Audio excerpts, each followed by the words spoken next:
ponentes para esta segunda ponencia que tiene el carácter de virtual. El título: La evangelización franciscana y dominica en el Valle de Sausa durante el siglo XVI. Interacción religiosa y configuración colonial, a cargo del doctor Darío Flores Núñez. Conviene hacer una breve referencia de su currículum. Darío Flores Núñez es doctor en estudios románicos españoles por la Sorbonne Université de Francia. Ha centralizado su investigación en las dinámicas de poder en el Valle del Sausa durante el siglo XVI, con una tesis intitulada Colaboración, Alianza y Negociación: las estrategias políticas de las élites indígenas en el Valle del Sausa. Investigación realizada últimamente, pero data de la época de 1460 a 1555. El doctor Darío Flores Núñez actualmente se desempeña como docente universitario en la Universidad Sorbonne París de Francia. Entonces, sin más preámbulos, la ponencia, repetimos: la evangelización franciscana y dominica en el Valle del Sausa durante el siglo XVI, interacción religiosa y configuración colonial. Darío Flores Núñez, expositor. Muchas gracias. Bueno, muchas gracias a ustedes. ¿Me escuchan bien? ¿Sí?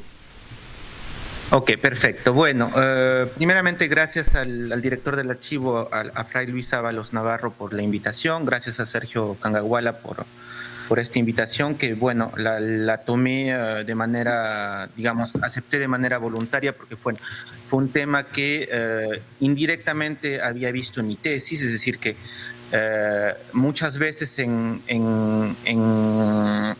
el periodo que he estudiado, que es decir, es la conquista, ¿no?, en una zona eminentemente indígena, de poco o nula presencia española en el siglo XVI, pues muchas veces vemos el rol, el papel que los religiosos, tanto franciscanos como dominicos, van a cumplir para la implantación del régimen colonial.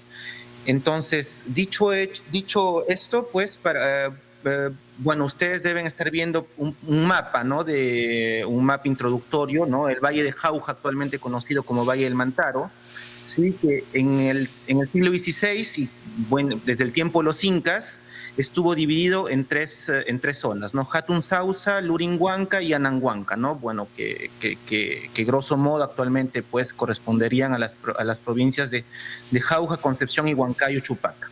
Bueno, en grandes líneas. Mi ponencia pues se titula La evangelización franciscana y dominica en el Valle de Jauja durante el siglo XVI, interacción religiosa y configuración colonial. ¿Por qué interacción religiosa? La palabra interacción nos dice o nos habla del carácter pues imprescindible de las misiones religiosas, de las órdenes religiosas, en un territorio, como repito, que fue eminentemente indígena. ¿Qué quiere decir? Que en el valle, salvo unos pocos meses en 1533, el Valle de Jauja pues se encuentra exento de presencia española permanente. Entonces, las únicas autoridades de esta administración colonial van a ser religiosos, ¿no?, principalmente dominicos y también religiosos franciscanos. En el primer periodo correspondiente a la conquista, es decir, a 1532 a 1542, es decir, los 10 primeros años de presencia española en el Perú, vemos pues un periodo de ausencia religiosa. Salvo durante el periodo en el que Jauja fue la capital de la gobernación de Nueva Castilla, correspondiente a abril de 1534, diciembre de 1534, cuando ya Lima va a ocupar el lugar de Jauja, ¿no? Entonces, durante estos 10 años existe una ausencia de religiosos católicos en la casi totalidad de los Andes centrales, ¿no? Son muy pocos, es decir, que la presencia religiosa se desplaza en el vaivén de la conquista, ¿sí? La presencia religiosa pues no está dirigida en esta primera década en ningún modo a la evangelización de los indios, de los naturales, y en este momento pues no hay ningún afán de conversión masiva de los indígenas por dos motivos. Primero, por la escasa cantidad de religiosos en todo el Perú, ¿sí? En todo el Perú. Y por el segundo motivo es por el detonamiento, por la explosión de las guerras en el Perú, ¿no? Es decir, que Pizarro va a llegar en 1532 y desde 1536 va a iniciarse pues la guerra contra Manco Inca, luego la guerra entre españoles y entre las facciones de españoles, entre Diego de Almagro, Francisco Pizarro, entre Francisco Pizarro y el hijo de Diego de Almagro el Mozo.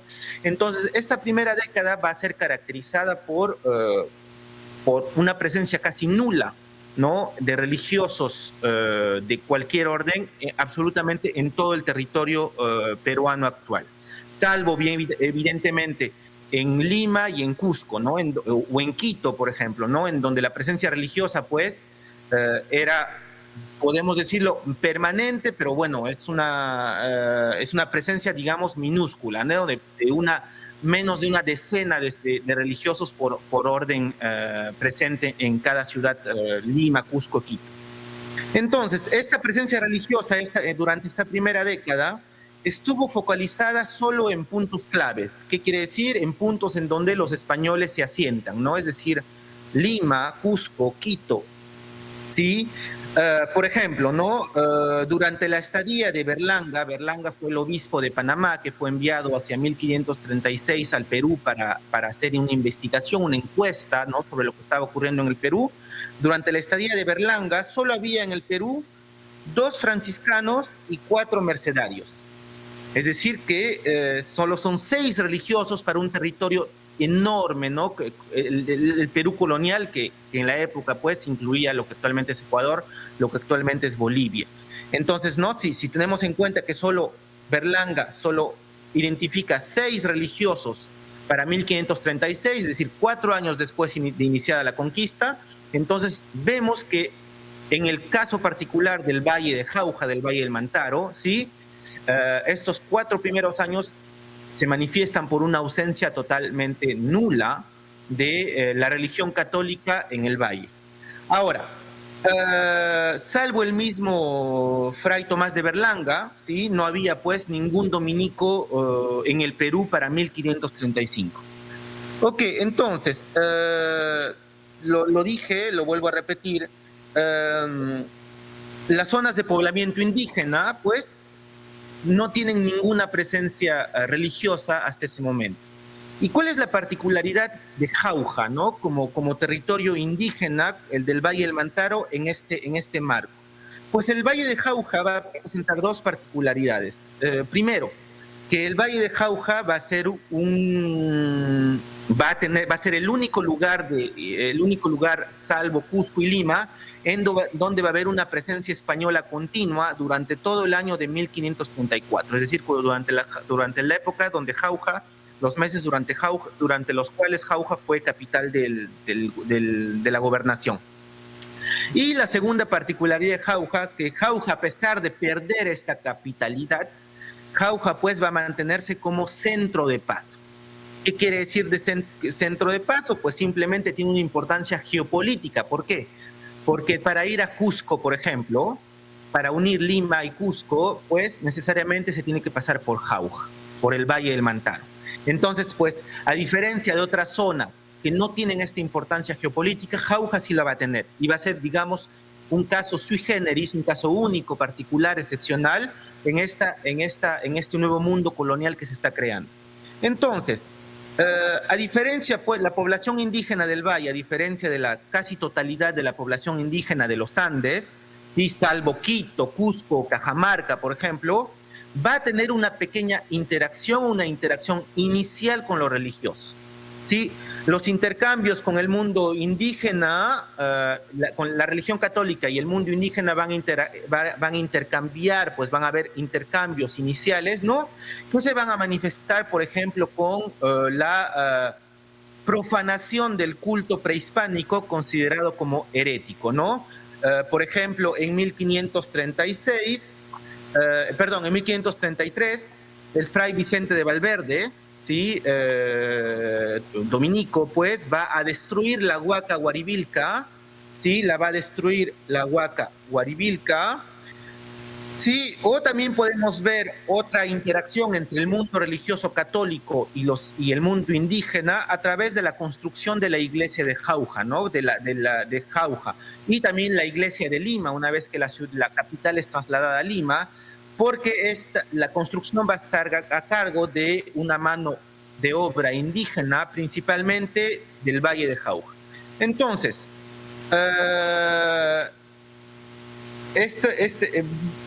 vamos a empezar con las citas, ¿sí? Con las citas. La primera cita, ¿no? De Pedro Sancho de la Hoz, que es el secretario de Pizarro, ¿sí? Que escribe: proveído esto, orden, el lugar y sitio donde se había de levantar la iglesia en aquella ciudad de Jauja, la cual mandó que hicieran los caciques de la comarca, y fue edificada con sus gradas y puertas de piedra.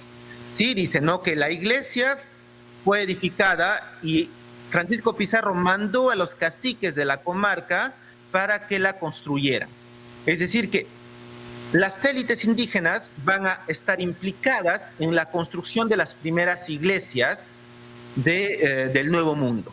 Evidentemente, pues, esta construcción de iglesias del Nuevo Mundo no va a ser, digamos, no se hace porque los indígenas, pues, descubren la fe de Dios, del Dios cristiano, y pues van a aceptar voluntariamente de construirla, sino que esto va mucho más, hay entretelones políticos, ¿no? Porque estos indígenas simplemente siguen órdenes de Manco Inca, ¿no? Que va a ser, pues, el Inca sucesor de Atahualpa, ¿no?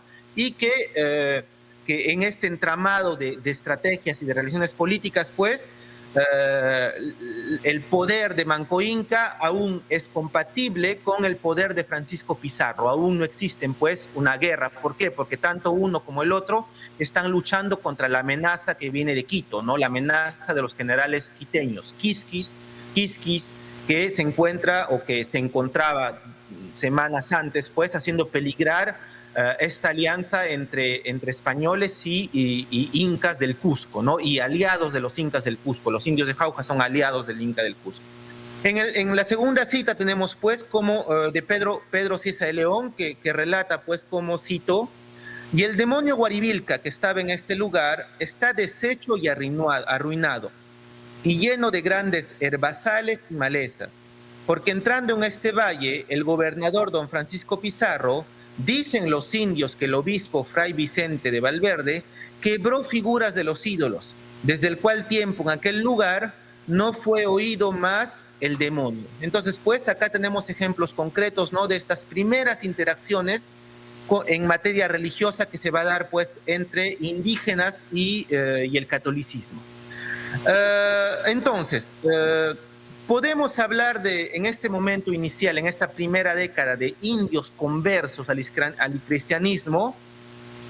Yo considero que sí, evidentemente. Los indios, y bueno, más que los indios, las élites indígenas van a convertirse al catolicismo, pero hay que señalar que estas conversiones, pues, solo son de forma, ¿no? Que solo son de forma.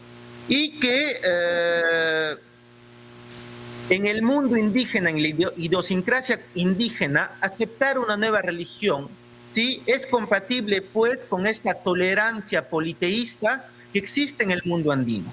Y recordemos que, pues, que los incas, cuando conquistan nuevos lugares, generalmente van a respetar las creencias locales y solo van a integrar lo que les conviene al culto imperial del sol y la luna, ¿no? Entonces, yo pienso, pues, considero que estas élites indígenas van a convertirse al cristianismo, pero, pues, en coherencia con este politeísmo que ellos profesan hasta ese momento, ¿no? Y repito, son conversiones de forma, no de fondo, no, porque evidentemente no existe pues religiosos que puedan catequizar a estos indios, ¿no? Los religiosos no pasan o pasan muy rara vez por lugares indígenas. ¿Por qué? Porque los españoles están en guerra, entonces los pueden matar de un momento a otro, con lo cual ocurre durante estos primeros 10 años. Entonces, en el caso de Jauja, existe una cohabitación efímera, pero existe esta cohabitación entre los pocos religiosos que están en el Perú en 1533, 34 y estas élites indígenas. Y entonces, el caso de Jauja es único, o uno de los pocos. ¿Por qué? Porque estos meses de presencia española en Jauja, en el Valle del Mantaro, pues, hacen pues que los indígenas observen, los indígenas interpreten desde un punto de vista externo y que se hagan pues, construyan un conocimiento religioso del otro. El otro, ¿quién es el español, ¿sí? Entonces pues poco a poco, con el vaivén de los cambios políticos, sí, la religión se encuentra íntimamente ligada pues con lo político en el periodo de la conquista, sí. Vamos a tener, y eso es una de las hipótesis o conclusiones a las que llegué con mi tesis, que es algo totalmente, digamos, novedoso, sí, que la alianza entre indígenas de Jauja y los españoles no se da a partir de 1532, sino solo se da a partir de 1536, es decir, durante 4 años después de la llegada de los españoles, ¿sí? Entonces, con el fracaso del cerco de Lima, ocurrido en agosto del 36, va a surgir una alianza expresa, ¿sí?, entre los indios de Jauja y los españoles contra Manco Inca, contra los incas. ¿Sí? Entonces, esta alianza que va a permitir que los incas fracasen en su intento de reconquista inca, pues va a configurar, va a afectar completamente las cosas, ¿no? Es decir, que los indígenas de Jauja, los indios de Jauja van a plantearse por primera vez que sus aliados españoles han llegado al Perú, a los Andes, para quedarse. Y pues evidentemente, si se quedan, ellos vienen con su religión y ya tienen un conocimiento embrionario de lo que les puede esperar, ¿no? Porque todos sabemos que las religiones monoteístas, como el catolicismo, pues rechazan expresamente el politeísmo, que hasta ese momento era aceptado por las sociedades indígenas, ¿no? En muchos casos. Entonces, la cuestión religiosa, al mismo tiempo que la cuestión política, también debió ser analizada por estas élites indígenas que vieron pues que la flexibilidad religiosa prehispánica era incompatible con la religión cristiana, con la religión de sus aliados, ¿sí? Entonces, a pesar de que el establecimiento español ya se volvía perenne, se perfilaba como perenne, ¿sí?, como algo evidente, ya que esta alianza había logrado derrocar o arrinconar a Manco Inca Vilcabamba, ¿sí? Esto no significó el inicio de una acción pastoral permanente en el valle. ¿Y cuáles son los motivos? Pues son simples. La continuidad de la guerra contra Manco Inca, contra los incas, fuera de los territorios de Jauja y de Lima. ¿Sí? La guerra pues contra Manco Inca, va a perdurarse en las zonas de Ayacucho, en las zonas de Huamanga, en las zonas de Abancay, de Apurímac, ¿sí?, de Cusco, ¿sí? En Jauja no, Jauja se vuelve un territorio eminentemente fiel a la corona española, ¿sí? Pero es un caso único, ¿no? Entonces, ¿por qué la emisión pastoral no va a iniciarse en Jauja? Porque simplemente no, la guerra sigue, ¿no? Entonces la guerra, pues existe una necesidad militar que se vuelve más importante o que sobrepasa esta necesidad de conversión religiosa. Y el segundo motivo, pues, sigue siendo la ausencia de religiosos, ¿sí? Los religiosos en el Perú van a seguir siendo escasos, Es decir, que durante esta primera etapa, ¿no?, estos 10 primeros años, pues, existe pues una presencia nula, una conversión casi nula de indígenas en el Perú en general y principalmente en el Valle de Jauja, ¿no? Teniendo en cuenta que el Valle de Jauja, pues, desde 1536 es una zona evidentemente adquirida, ¿no? O afiliada a los intereses de la corona española, ¿no? Por motivos que, bueno, no, que van más de lo que sobre todo son políticos. Bueno, entonces tenemos una segunda etapa, ¿sí? Que grosso modo, que en grandes líneas va desde 1542 hasta 1554, ¿sí? Durante esta segunda etapa, pues, se va a producir el asentamiento de los dominicos, primeramente en el Valle, y, bueno, en segundo lugar de los franciscanos, ¿no?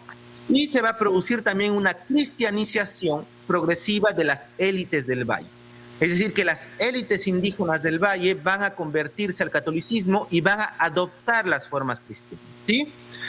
En 1542 pues tenemos un contexto de guerra ya diferente, ¿sí? La amenaza ya no es una amenaza principalmente indígena, Manco Inca pues ha sido arrinconado pues a Vilcabamba, ¿sí?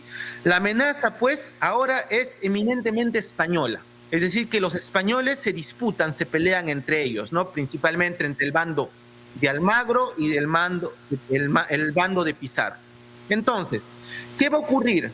Va a ocurrir la rebelión de Diego de Almagro el Mozo, ¿sí? Que va a asesinar en junio de 1541, va a asesinar a Francisco Pizarro, ¿sí? Entonces, este asesinato va a causar otra guerra profunda en el Perú, ¿sí?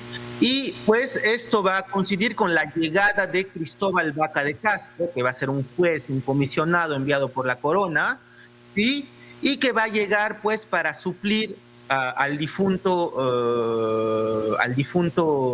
Francisco Pizarro. Entonces, de hecho que Vaca de Castro va a llegar al Perú casi un año después, en agosto de 1542 va a ser su entrada a Lima, ¿no? Y lo primero que va a hacer pues va a reunir apoyos para enfrentar a los almagritas. Entonces, durante este periodo, 1542, la cuestión religiosa y el incumplimiento de la evangelización de los indígenas por parte de los conquistadores es uno de los temas principales, unos temas primordiales que se va a debatir en la península española.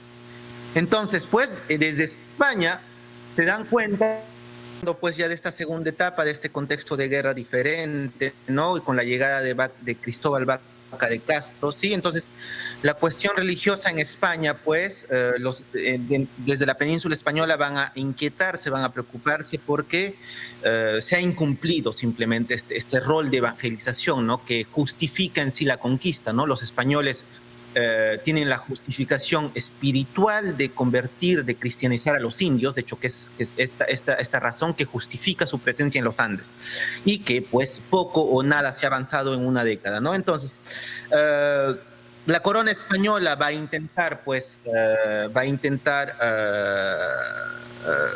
hacer cumplir, ¿no? esta tarea, ¿no? De que tienen, ¿no? de evangelizar. Y poco a poco, pues, van a haber, durante esta década pasada, va a haber dos intentos, ¿no? Digamos, de aceleración de esta conversión, ¿no? A través de la llegada después del obispo Fray Tomás de Berlanga en 1536, que va a ser un fracaso, ¿sí? ¿Por qué? Porque Francisco Pizarro lo va a retener en Lima, ¿sí? Y no va pues poder hacer ninguna encuesta. Y luego tenemos pues el nombramiento de Vicente de Valverde como primer obispo de Cusco, de Fray Vicente de Valverde, ¿sí? Y que pues va a ser, digamos, su obra pues va a centrarse principalmente en la ciudad del Cusco, ¿no? Es decir, que existen vacíos enormes, ¿no? En donde la presencia religiosa española es inexistente en esta primera década. Entonces, va a haber, con la llegada de Vaca de Castro, sí, Vaca de Castro, pues, en su lucha contra Almagro, va a juntarse, sí, con los dominicos, los dominicos van a ser su principal apoyo. Sí, es decir, que los dominicos, la provincia San Juan Bautista, pues había sido creada en 1539, ¿sí? Y hasta ese momento, hasta 1539, solo eran 22 religiosos en todo el Perú, presentes principalmente en Cusco y en Lima, solo 22 religiosos, ¿no? Entonces, Fray Tomás de San Martín, ¿sí? Junto con Lorenzo de Aldana, que es un corregidor de Jauja, van a convertirse en los primeros consejeros de Vaca de Castro. Entonces, pues, a medida que Vaca de Castro avanza hacia el Cusco, ¿no? En contra de Almagro el Mozo, sí, la cuestión de la evangelización de los indios también pues va a plantearse en estas zonas, ¿no? Va a plantearse, es decir, que con Vaca de Castro tenemos las primeras fundaciones de conventos en zonas eminentemente indígenas, es decir, en donde no existe, no se ha planeado una presencia española diferente, ¿no? Vaca de Castro pues va a fundar los primeros conventos dominicos y los va a fundar pues en Huaraz, los va a fundar en Jauja, los va a fundar en Chincha, en Huamanga y en Cusco, ¿sí?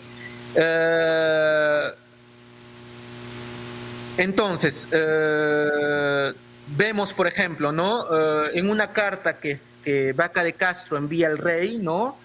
Vaca de Castro solicita el nombramiento de Fray Tomás de San Martín para el cargo de obispo, ¿no? En reemplazo de Fray Vicente de Valverde, que había sido asesinado en la isla de Puna. En esta carta, Vaca de Castro hace hincapié en las capacidades espirituales e intelectuales del dominico, ¿no? Destacando que, cito, Fray Tomás de San Martín era muy entendido en la lengua de la tierra y tiene hecha arte de diálogos para adoctrinar y enseñar todos los instrumentos de fe. Tiene hecha arte por diálogos para adoctrinar. ¿Qué quiere decir?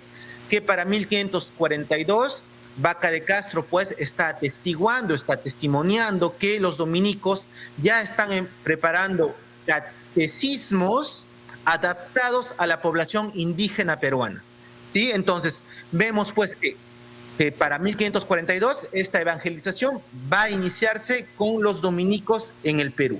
Entonces, como dije, el primero de todos los conventos fundados va a ser en Huaylas, en el callejón de Huaylas, en Huaraz, seguido por los de Jauja, Huamanga y Chincha. ¿Sí? Vaca de Castro pues va a pasar por el Valle de Jauja en agosto del 42, y en noviembre del 42, 3 meses después de haber pasado por Jauja, Vaca de Castro señalaba pues que en la provincia de Chincha ya había, cito, más de 700 muchachos aprendiendo la doctrina cristiana. Es decir, que para 1542, en el Valle de Chincha ya existe pues una especie de catequización de catequización pues de los muchachos indígenas, de 700 muchachos indígenas, ¿sí? Una situación pues que debió producirse de manera similar en la provincia de Jauja, ¿no? En el lugar que nos ocupa actualmente. Entonces pues vemos que es solo a partir de 1542, 1543, en donde esta evangelización destinada a los indígenas va a ponerse en marcha. Ahora, aunque no se tiene constancia efectiva de la entrada y del establecimiento efectivo de estos religiosos dominicos en el Valle de Jauja, podemos suponer que esto se hizo durante el año de 1543, ¿sí? Y que solo van a llegar al Valle de Jauja solo 2 religiosos para 2 conventos dominicos en el valle. Sí, el primer convento dominico pues va a ser fundado en Hatun Sausa. De repente pueden poner el mapa, el segundo mapa, ¿sí? El segundo mapa, sí, en el extremo izquierdo, pues vemos, bueno, este es un mapa del siglo XVIII, ¿sí? Es un mapa, es una descripción del siglo XVIII, pero que nos puede ayudar para tener en claro dónde se van a fundar estos conventos. El primero, pues, va a ser en Jauja, en la actual ciudad de Jauja, de Hatun Sausa, ¿no? En la época. Y el segundo convento va a ser, pues, en Chupaca, ¿no? Correspondiente a la parte sur del valle, ¿no? En el otro extremo, Chupaca y Jauja. Es decir, que los primeros conventos van a ser fundados pues en el norte y en el sur del valle, en Jauja y en Chupaca. Ahora, existe pues el desafío siguió siendo pues llevar a cabo este trabajo, ¿no? ¿Por qué? Porque para 1543 la orden dominica, que era la más numerosa hasta entonces, solo contaba con 35 individuos. Imagínense, ¿no? Para todo el Perú colonial, ¿no? Te repito, incluía Ecuador y Bolivia en la época, ¿no? Entonces, solo existen 35 religiosos dominicos y la orden más numerosa, ¿sí? Al momento de la llegada de Vaca de Castro al Perú. Entonces, ante esta dificultad, Vaca de Castro solicita a la corona española que favoreciera una llegada masiva de religiosos de las órdenes pues, de San Francisco, de las órdenes de Santo Domingo y de la orden de San Agustín, ¿sí? Para que dieran instrucción cristiana a los indios. Entonces, vemos pues que solo a partir de Vaca de Castro, 1532, 42, 43, en donde se va a iniciar esta cristianización de las élites del valle, ¿no? Esta cristianización, pues vamos a encontrarla, por ejemplo, no solo en el Valle, sino en el Cusco, ¿no? Paulo Inca, que va a ser el hermano de Manco Inca, Paulo Inca va a convertirse, pues, al cristianismo, al catolicismo, en marzo de 1543. Y con su conversión, pues, miles de indios cusqueños también van a seguir a su líder y van a convertirse al catolicismo, ¿no? Entonces vemos pues que estas conversiones también tienen un trasfondo, son eminentemente religiosas ya para la época, pero también tienen un trasfondo político, ¿no? Esta cristianización aceptada por las élites indígenas fue vista en este momento como un medio de preservación de los intereses de los indios. Como decía, ¿no? También hay un trasfondo político. Los representantes de la corona, ¿sí? Es decir, que Vaca de Castro pues no es un conquistador. Fray Tomás de San Martín, los dominicos no son conquistadores, pero digamos, defienden los intereses de la corona. Entonces, estos representantes de la corona son vistos pues como paliativos, como males menores, digámoslo así, como paliativos ante los abusos de los españoles que en las crónicas se les llama desbandados, ¿no? Desbandados, ¿no? Que roban, que cometen abusos contra los indios. Es decir, que los religiosos y los comisarios enviados por el rey son vistos como paliativos, como medios para frenar el abuso de la gran mayoría de españoles. Entonces, ante esta situación, Vaca de Castro, ¿sí? El líder de esta política de implementación de conventos en territorios indígenas, va a ser acogido favorablemente en el Valle de Jauja, ¿no? Entonces, se va a iniciar un proceso lento de una construcción de una élite indígena cristiana, ¿sí? Que si bien poco a poco va a asumir tradiciones cristianas, rasgos cristianos, ¿sí? Que poco a poco se va a identificar como cristiana por convicción religiosa, también lo va a hacer por deseo de promoción social o de conservación social. Entonces, este proceso fue lento y muchas veces fue poco fructífero, ¿no? Por ejemplo, ¿cuáles son los motivos para que este proceso de cristianización de las élites sean poco fructíferos muchas veces? Primero, seguimos con la cantidad insuficiente de religiosos asentado en el valle. Como lo dije al inicio de la segunda parte, solo existen 2 religiosos dominicos para absolutamente todo el Valle del Mantaro. Entonces les dejo imaginar pues que la conversión, digamos, no es efectiva, porque solo 2 personas no pueden ser un trabajo pues enorme, ¿no? Titanesco. Entonces, y el segundo motivo pues va a ser que ante esta poca presencia religiosa pues va a haber una continuidad de prácticas religiosas consideradas como paganas, ¿no? Es decir, que la religión de los indígenas, la religión prehispánica, va a seguir difundiéndose de manera casi normal, podemos decirlo, ¿no? Casi normal. Y el ejemplo, pues, tenemos en la siguiente cita, bueno, sigo con las citas, entonces voy a la cita número 3, ¿sí? Que es una cita de Polo de Ondegardo, que es relación de fundamentos acerca del notable daño que resulta de guardar a los indios sus fueros. Sí, que voy a leer la cita junto con ustedes, dice: y no hay duda, sino que ahora se hace con los caciques lo que ellos pueden, sino que es oculto y los sacerdotes están ya sobre el aviso.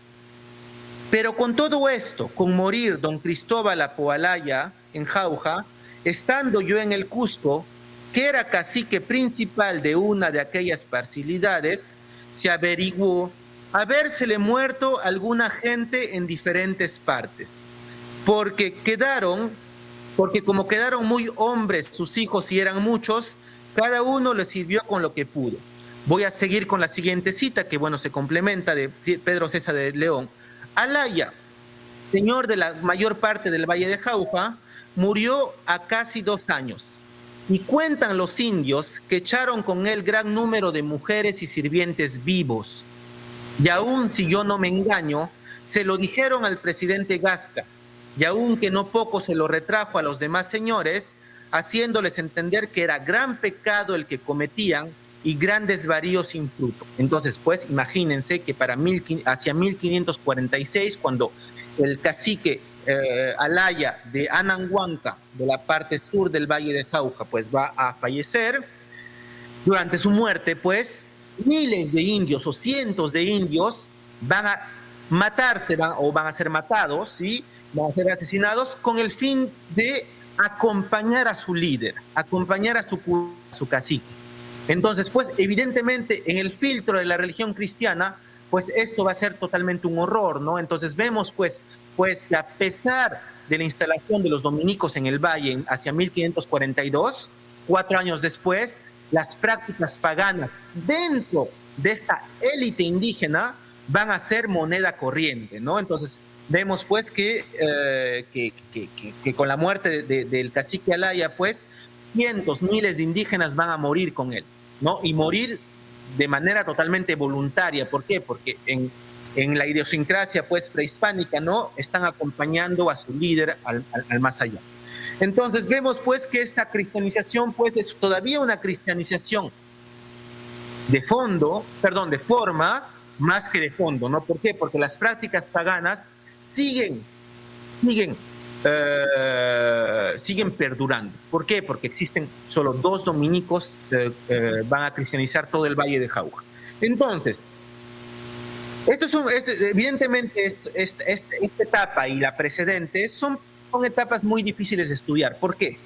Porque no existe, pues, en el Valle de Jauja en la época una administración colonial permanente, ¿sí? Única capaz de dejar por escrito lo ocurrido en el valle. ¿Sí? Además, pues, los religiosos, los pocos religiosos, los 2 religiosos que están en el valle, pues, la tarea principal es catequizar. Entonces, pues, se encuentran ocupados, digamos, en algo totalmente diferente, ¿no? Que es dejar huella a través de la escritura. No lo hacen.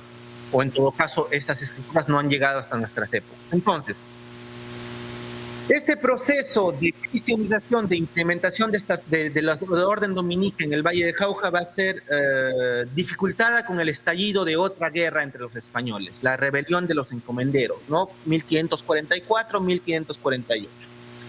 Entonces, la victoria, esta guerra, pues, va a saldarse con la victoria de Pedro de la Gasca, que va a ser un comisionado real, es decir, que la corona española va a lograr vencer a estos encomenderos, a estos conquistadores, ¿sí? Y esto, pues, va a la llegada o la victoria de Pedro de la Gasca va a significar también la llegada de los franciscanos al valle hacia 1548, ¿no? Hacia 1448. Los franciscanos, la orden franciscana va a establecerse, pues, en la parte central del valle. Anteriormente habíamos visto, pues, que la parte norte y sur había sido zonas de asentamiento dominica, ¿sí? Y la parte central, la correspondiente al Urinhuanca, lo que actualmente, pues, es Concepción, el actual convento de Santa Rosa de Ocopa, pues, toda esta zona, pues, va a ser asignada a los franciscanos, ¿no? A través de la presencia, pues, de Fray Luis de Oña, ¿no? Que es el fundador de la provincia franciscana de los 12 Apóstoles, que va a ser fundada, si no me equivoco, en 1553. Entonces, la llegada de los franciscanos al final de esta guerra de los encomenderos va a configurar la distribución espacial definitiva que estas 2 órdenes van a tener en el valle. Sí, Hatun Sausa y Ananhuanca bajo la administración dominica y Lurinhuanca bajo la administración franciscana. Entonces, me permiten un momento, por favor, porque acá ya empieza a oscurecer, necesito prender la luz.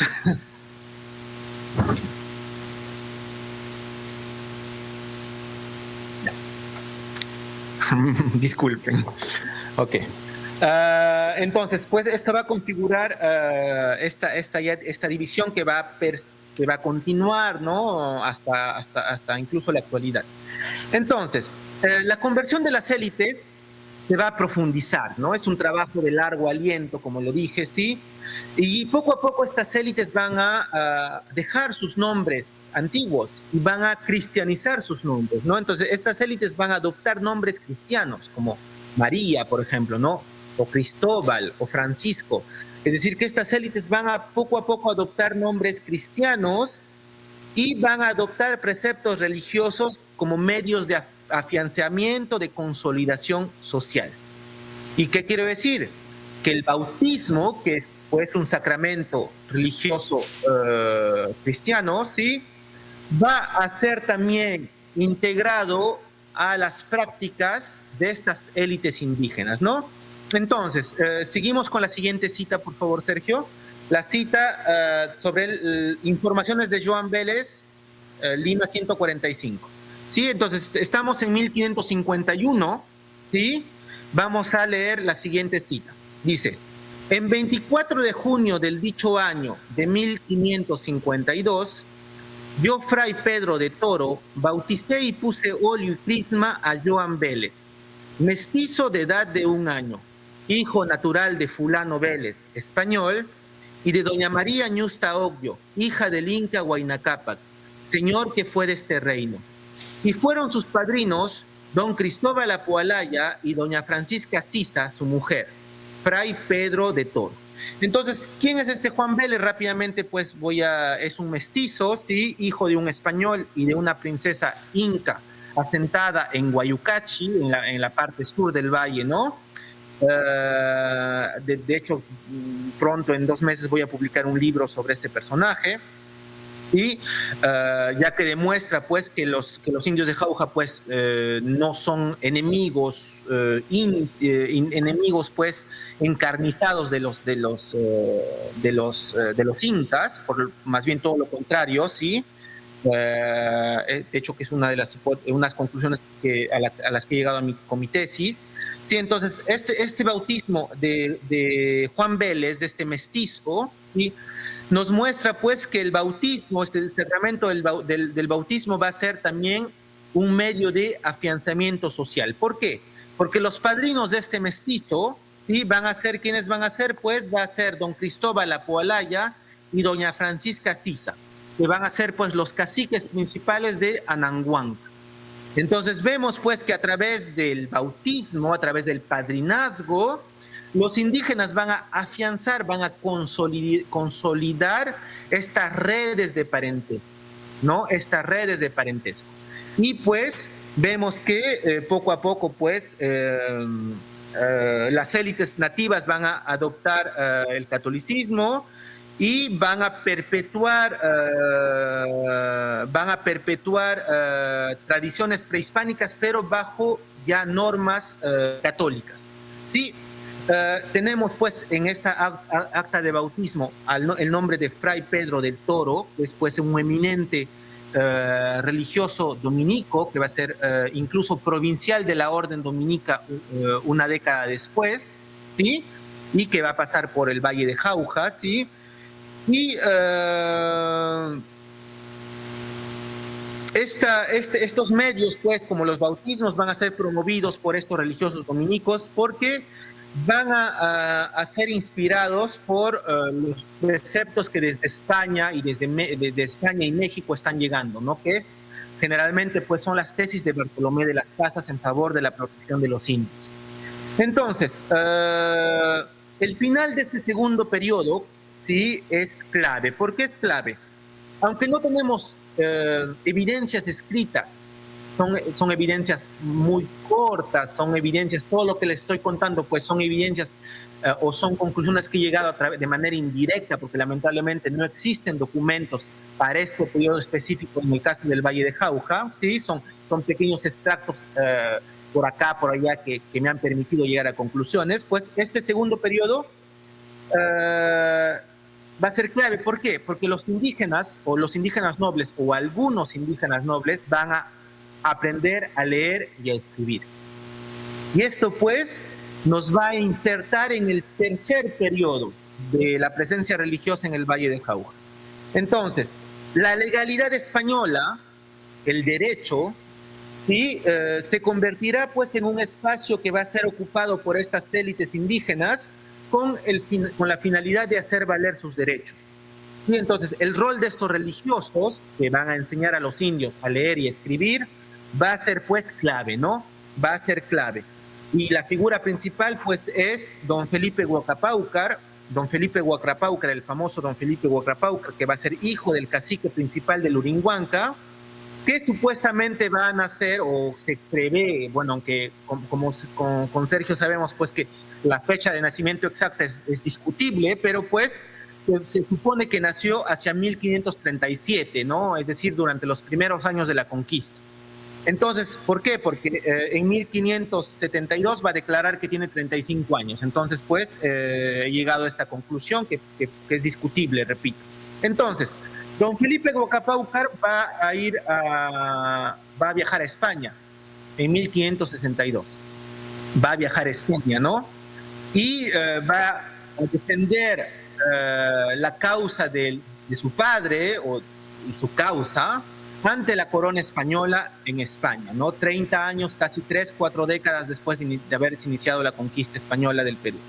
Ahora, voy a seguir con la siguiente cita, por favor.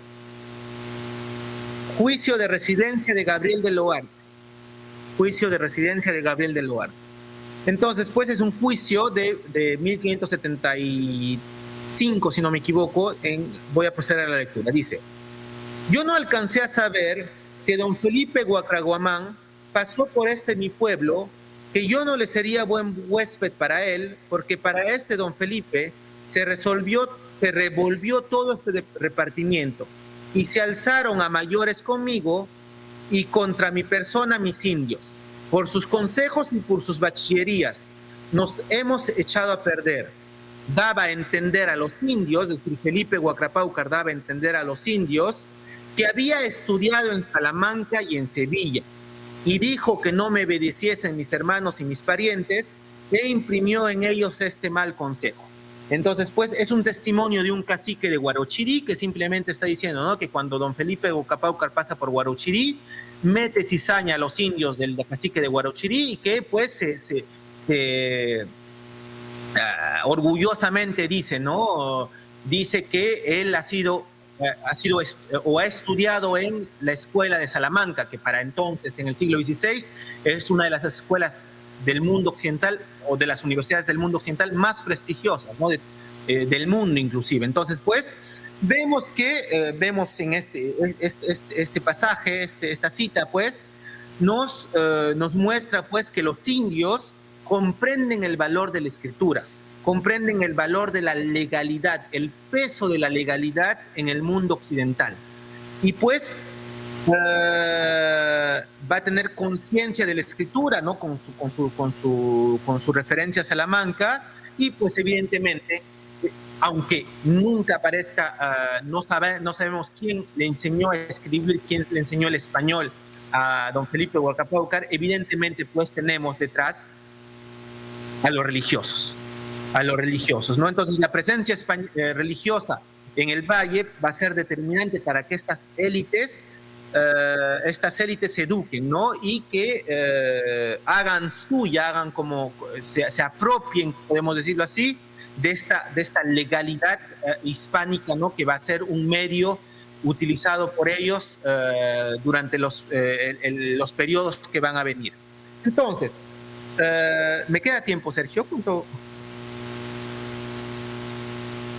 Sí, bueno, voy a terminar porque bueno, tengo todavía mucho más que decir, pero bueno, yo principalmente mi tesis he ocupado durante este periodo, ¿no?, hasta 1555, pero rápidamente ya para pasar al periodo de preguntas, vamos a tener después dos etapas. ¿no?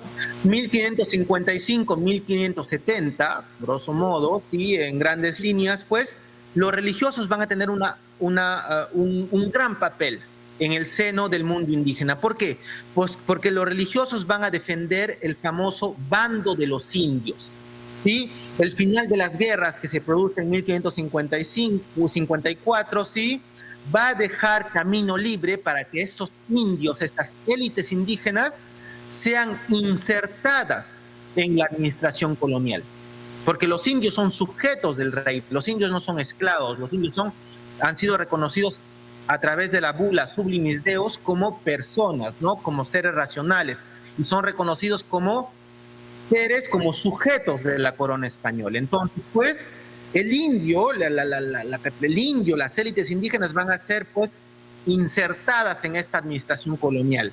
Entonces, el poder de los encomenderos en esta época, pues, va a conocer un declive, y este poder, este vacío que van a dejar los encomenderos en las zonas indígenas como Jauja, van a ser llenados por los religiosos, ¿no? Por los religiosos. Entonces, y los religiosos, pues, que van a ayudar a las élites indígenas a defender sus intereses ante la administración colonial, ¿no? Entonces, los religiosos indígenas tienen un papel de primer orden, no solo desde el punto de vista religioso, sino desde un punto de vista social, político, económico, educativo, ¿sí? Entonces, son los religiosos, a través de la enseñanza de la lengua española y del derecho, ¿sí?, que van a introducir al indio en la entramada judicial colonial. Lamentablemente no voy a tener tiempo para reseñar esto con las citas, porque, bueno, lamentablemente mi presentación es mucho más larga, ¿no? Entonces, este periodo va a ser un periodo de profunda actividad, principalmente dominica, ¿sí? Los dominicos van a ser, pues, grandes defensores de estas élites indígenas. ¿Por qué? Porque los dominicos, pues, van a ser guiados por los preceptos de Bartolomé de las Casas. Evidentemente, la orden franciscana también va a obrar en pos del indio, ¿sí? Pero digamos, los principales protagonistas van a ser los dominicos, ¿no? A través del arzobispo Loaiza, ¿sí? A través de Fray Tomás de San Martín, ¿sí? Y pues estos religiosos van a tener un papel, como repito, tanto religioso, tanto político, tanto educativo como económico. Ahora, este periodo, este tercer periodo, ¿no?, de 1555-1570, va a dar paso a un cuarto periodo, a través que se va a iniciar con la llegada del virrey Francisco de Toledo. Y entonces, con la llegada de Francisco de Toledo, se va a producir una consolidación del régimen colonial, del poder civil. Y evidentemente, pues, la consolidación de este poder colonial civil va a ser hecho en detrimento de del poder que los religiosos habían obtenido en zonas como Jauja, ¿no? Que es un poder importante, porque hasta esa época, pues, eran los únicos representantes de la corona española en territorio indígena. En esta cuarta etapa, a través de Francisco de Toledo, pues, va a iniciarse un profundo cambio, ¿sí?, en esta sociedad colonial que es nueva, ¿sí? Se van a iniciar la fundación de reducciones de pueblos de indios, se van a multiplicar los religiosos en Jauja, y pues estos religiosos van a centrarse principalmente ya a temas meramente de materia religiosa, es decir, que su impacto político, el impacto político mayor que habían tenido en la etapa precedente, pues va a llegar a su fin, y los religiosos principalmente van a dedicarse a la evangelización. Ahora, evidentemente los religiosos, pues, van a ser grandes defensores de los indios en la cuestión de la mina, ¿sí?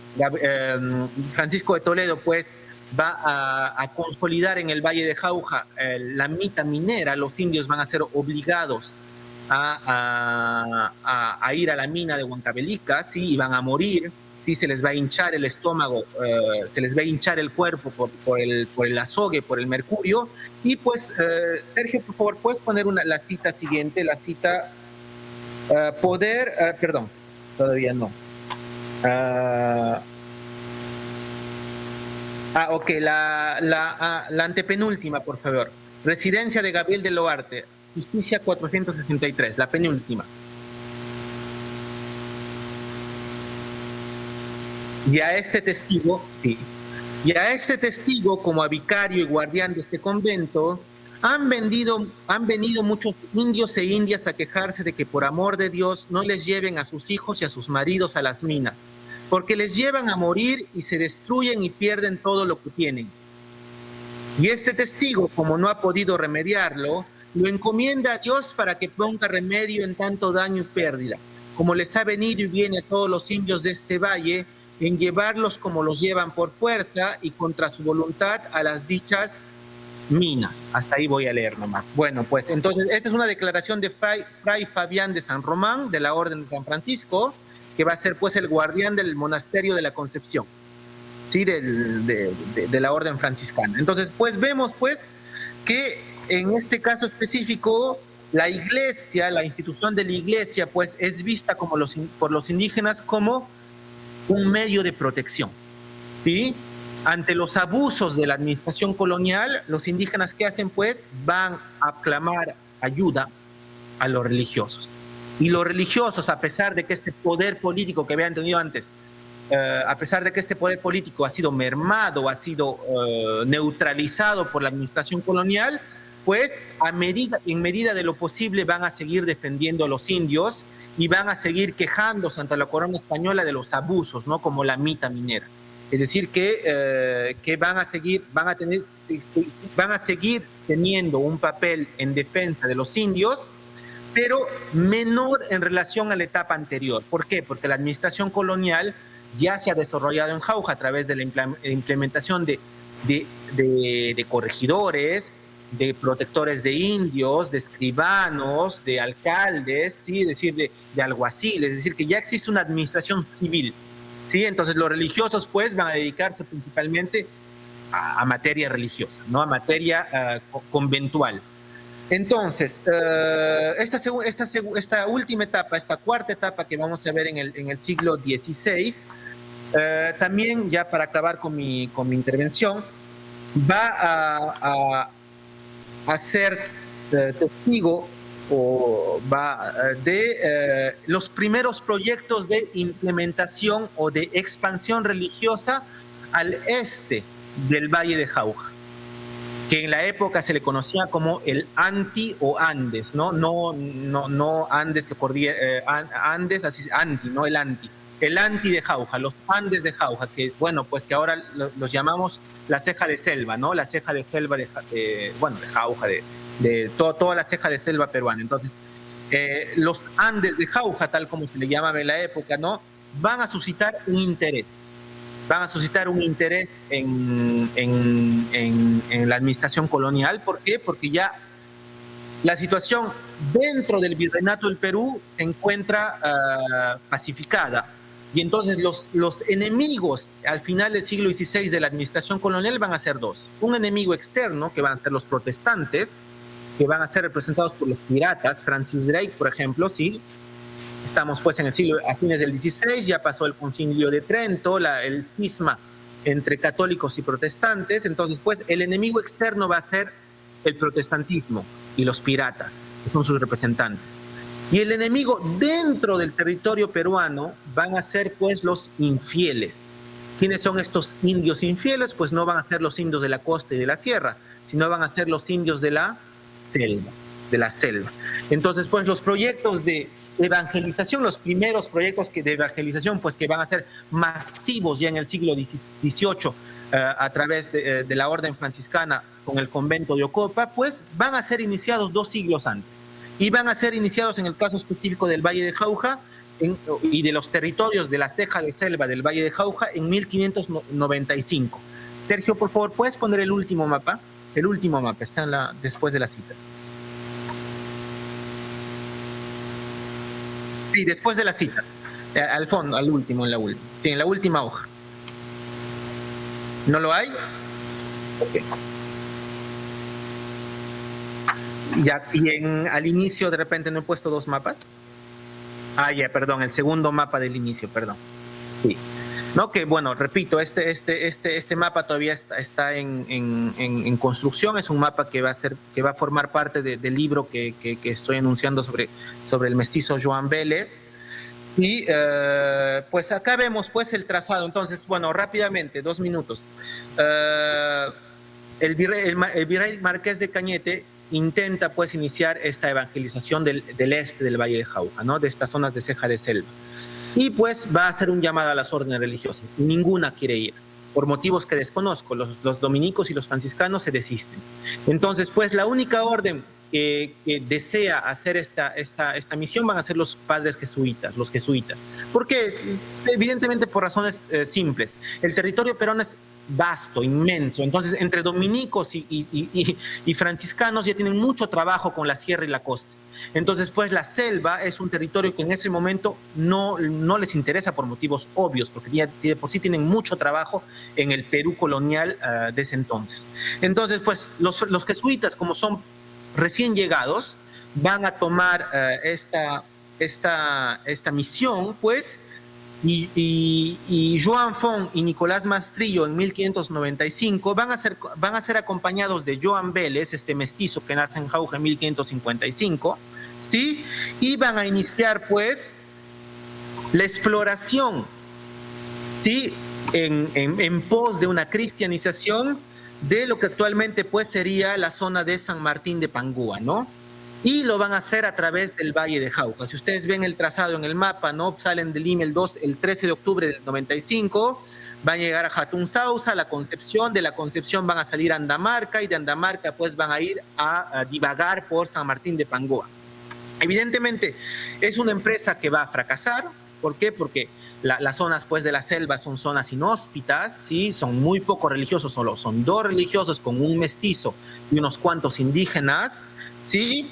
Entonces, pues, aunque esta expedición jesuita con la de este mestizo Joan Vélez va a fracasar, esto nos muestra ya los cimientos, y es algo totalmente, digamos, que no se ha estudiado, que es algo novedoso, ¿no? Lo que estoy diciendo, que los cimientos de esta evangelización de la selva del siglo, que va a darse sobre todo en el siglo XVIII en el Perú, con los franciscanos, ¿no? En Convento de Copa, va a iniciarse a fines del XVI, con la primera exploración de estos territorios hecha en manos de los jesuitas y de este mestizo del Valle de Jauja. Bueno, muchas gracias por haberme escuchado. Espero haber sido concreto y claro para su comprensión. Gracias.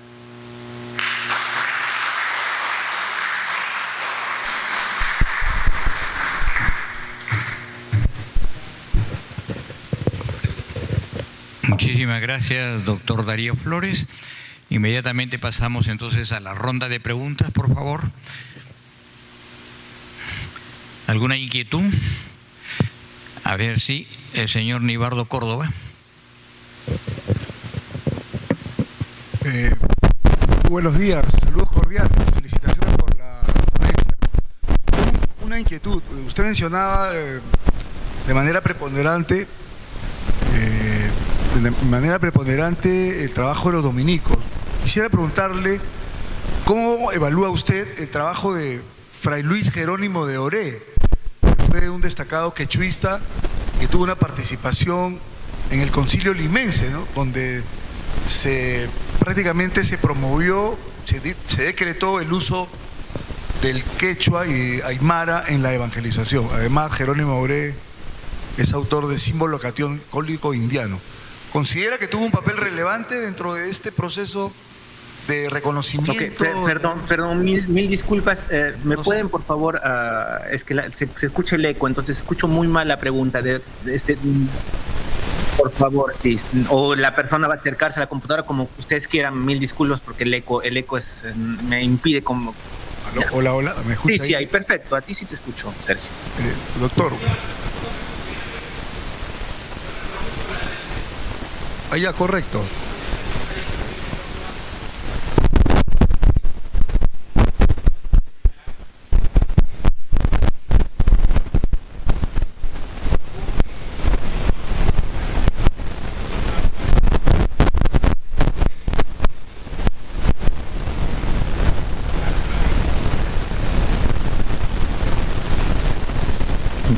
Ok, lamentablemente yo pues soy especialista, mi tesis se ocupa del periodo inicial de la conquista, entonces como yo en todos los archivos en todos los archivos que he estudiado, en el archivo de Indias, en los archivos peruanos, en todo caso nunca me he topado pues con el nombre de Fray Jerónimo de Oré que venga pues o por su paso en el Valle de Jauja, lamentablemente.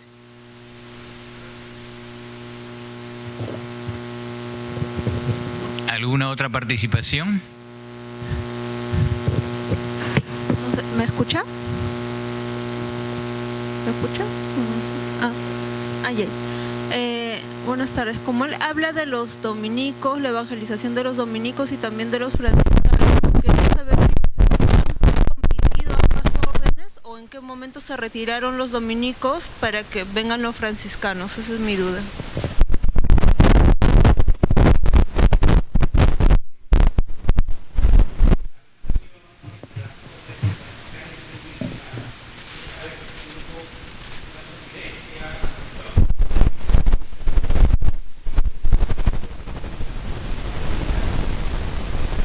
Ok, muy bien. Como dije, ¿no? En el 42-43 los dominicos van a hacer su entrada en el valle y se van a establecer en el sur y en el norte del valle, en Jauja y en Chupaca.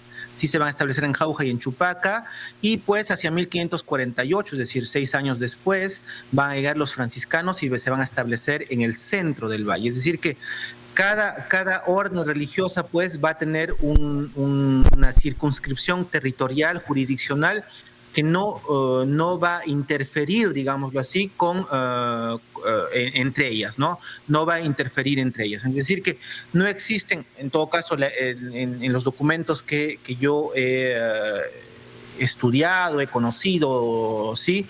No existen pues conflictos evidentes entre ambas órdenes en el caso del Valle. De hecho, que aunque, como dije, principalmente son los dominicos que van a defender a los indios, existen también documentos, o un documento que, bueno, que está en las citas, que no tuve tiempo para mostrarlo, en el que justamente los religiosos de ambas órdenes van a firmar por los indígenas, en una carta X que los indígenas, que los cabildos, que el cabildo de Lurinhuanca va a enviar a la corona española, pues, tanto religiosos de la orden de Santo Domingo como San Francisco van a apoyar esta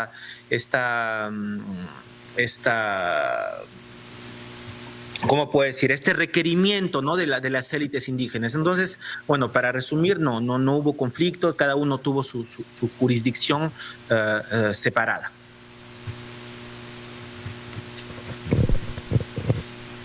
¿Qué tal? Buenas tardes. Muy buena ponencia. Mi consulta es la siguiente. En torno al año de 1534, tú hiciste mención de que hay una presencia, por un lado, de los españoles, pero también se edifica una iglesia en Jauja. Entonces, mi pregunta va en qué ocurre en esta etapa, ¿no? Entre 1534 hasta que se establecen la orden dominica y luego franciscana, pero sobre todo dominica. O sea, esa primera década, de la década de los 40, ¿qué ocurre con esa iglesia? ¿Quién la administra o simplemente se deja medio construir?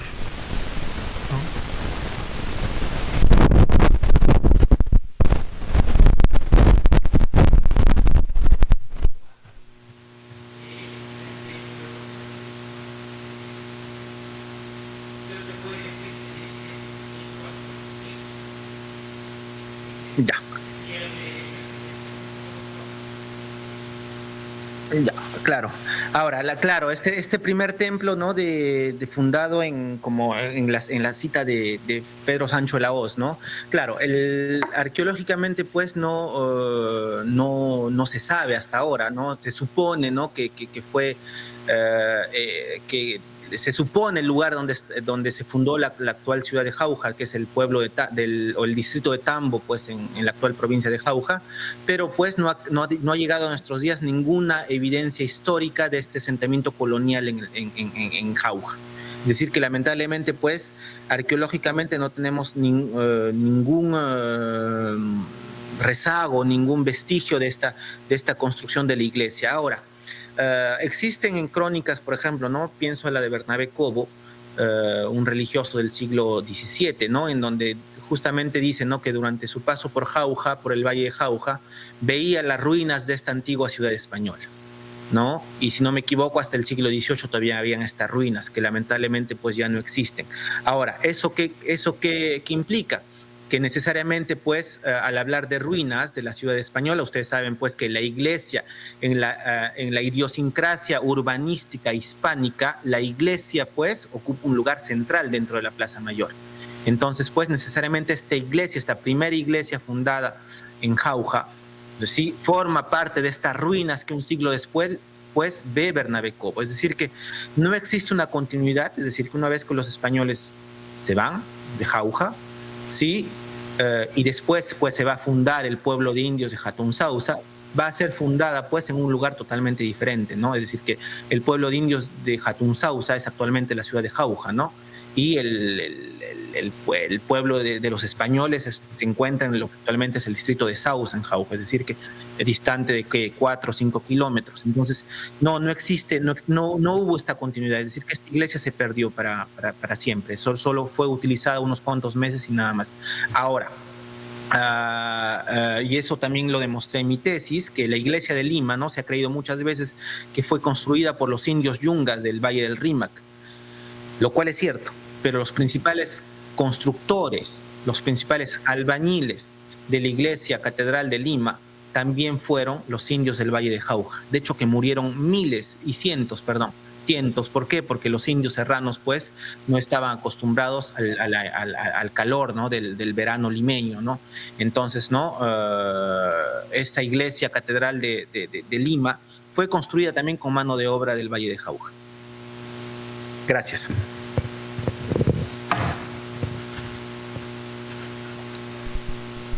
Doctor Darío Flores, a pesar de que la ponencia se ha centrado en la presencia misionera de franciscanos y dominicos, y posteriormente nos ha indicado usted que en la Ceja de Selva hubo presencia de los jesuitas. Mi pregunta concreta es si, aparte, usted en su investigación colateral ha previsto o ha descubierto presencia de agustinos y mercedarios en el Valle del Jauja. Ya, creo, si no me equivoco, fue sobre la presencia de agustinos y mercedarios, ¿no?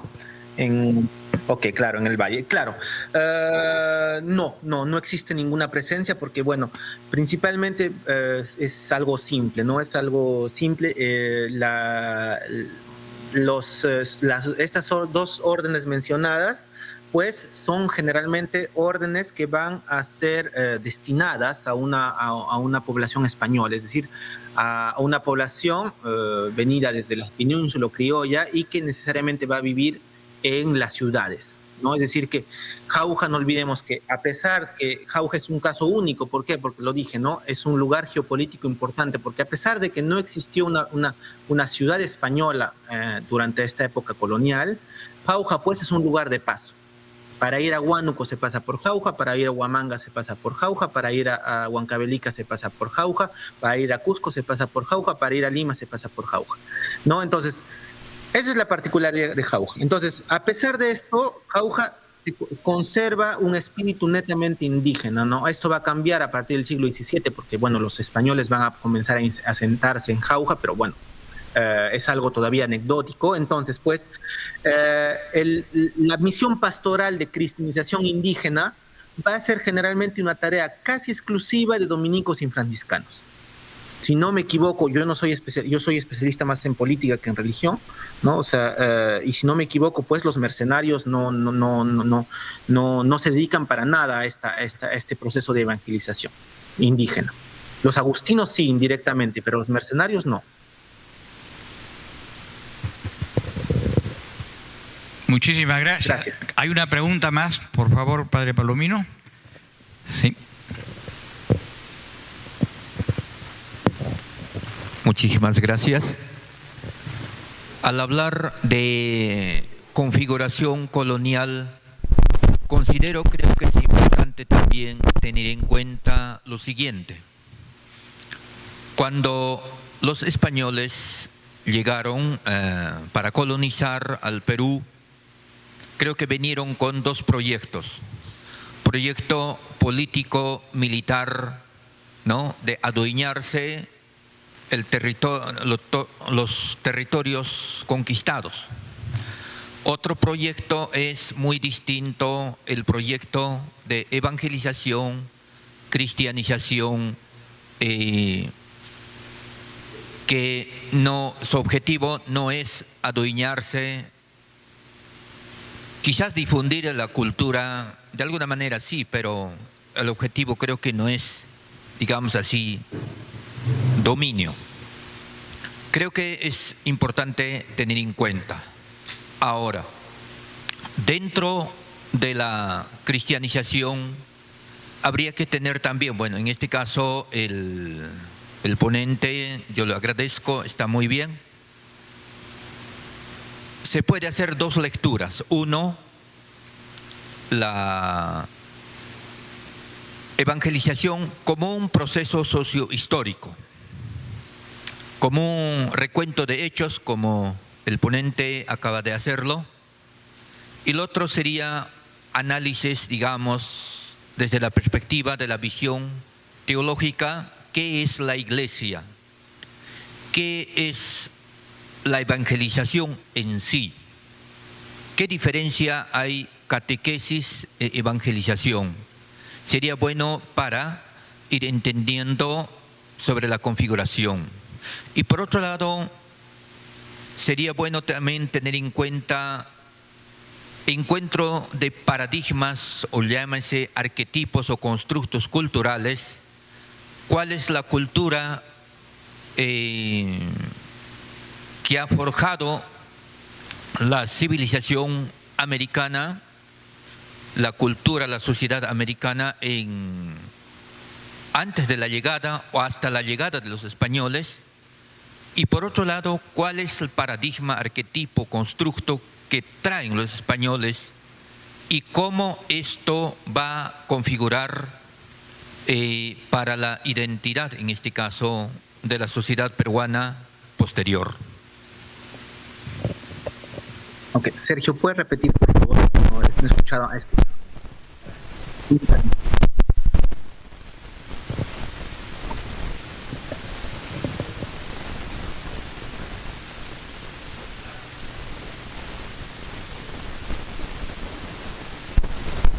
Sí, claro, sí escuché al inicio, pero al final sí no logré escuchar por el eco.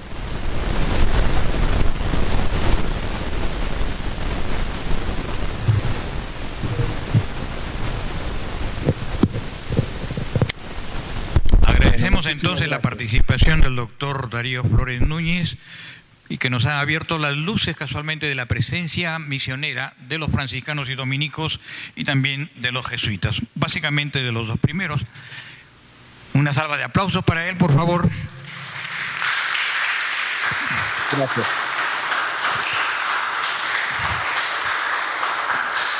Gracias, doctor. Estamos en buena hora, estamos justo con el Muchas horario. gracias a todos. Entonces, gracias, Sergio.